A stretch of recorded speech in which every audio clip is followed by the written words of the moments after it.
ماں باپ کے نافرمان کی نہ دنیا ہے نہ آخرت۔ ایک صحابی ہے، یا رسول اللہ میرا باپ نا میری کمائی میں سے خرچ کرتا، مجھ سے پوچھتا ہی نہیں، اور شرعاً قانوناً اگر میری کمائی میرے باپ کی جو کمائی ہے یا زمین ہے جائیداد ہے اس سے الگ میں نے اپنی محنت سے کوئی کمائی کی ہے، وہ میری ذاتی چیز ہے، قانوناً میرے باپ کو بھی پوچھنا چاہیے کہ بیٹا یہ تمہاری چیز میں لے سکتا ہوں، یہ پیسہ میں استعمال کر سکتا ہوں، قانون یہ ہے۔ تو اس نے قانون کی بات کی کہ میرا باپ میرا مال اٹھا کے خرچ کر دیتا، مجھ سے پوچھتا ہی نہیں۔ آپ نے کہا اس کے باپ کو بلاؤ۔ اس کے باپ کو بلایا تو وہ انہوں نے پوچھا کیوں بلا رہے ہیں؟ کہ تیرے بیٹے نے تیری شکایت کی۔ تو اس کو اتنا غم لگا کہ وہ کٹ کے مر گیا۔ اور عرب کی شاعری تو پھر پوری دنیا میں مشہور ہے، آج بھی مشہور ہے۔ تو اس نے دل ہی دل میں کوئی شعر کہے، درد بھرے دکھ بھرے، اور وہ انہی شعر کو اپنی زبان سے نہیں دل ہی دل میں کہتا کہتا دربار رسالت میں مسجد میں پہنچا تو جبریل پہلے آ چکے تھے۔ کہنے لگے یا رسول اللہ تعالیٰ فرما رہے ہیں کہ آپ اس سے کہیں کہ پہلے وہ شعر سنا جو تیری زبان سے تو ادا نہیں ہوئے تو تیرے رب نے عرشوں پہ سن لیے۔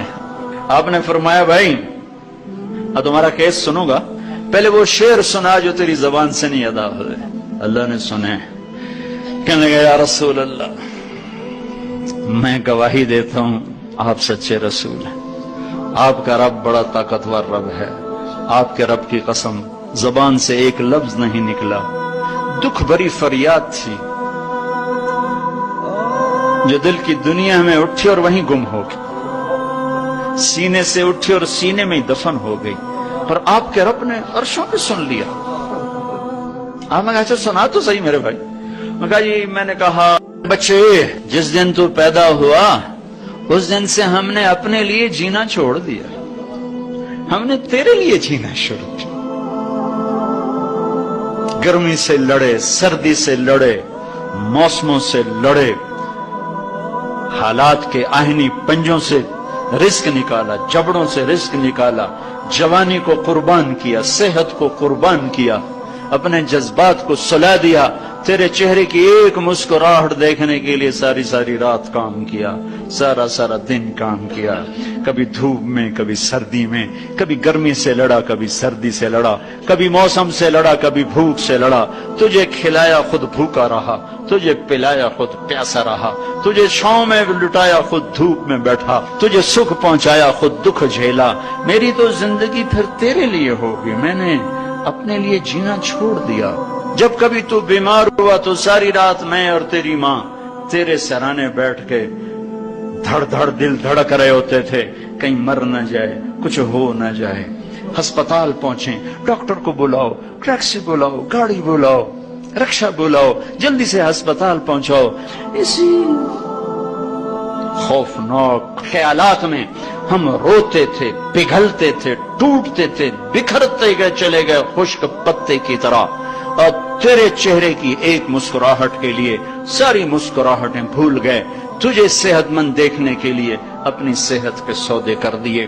اور اس طرح ایک دن نہیں گزرا، یہ شب و روز گزرے، دن اور رات گزرے، لیل و نہار گزرے، بہار و خزاں گزری، رت بدلی، موسم بدلے، بادل اندھیری، بارش آئے اور گئے، یہاں تک کہ تو پروان چڑھتا گیا، میں ڈھلتا گیا، تجھ میں جوانی میں رنگ بھرا اور بڑھاپے نے میرے سارے رنگ نوچ لیے۔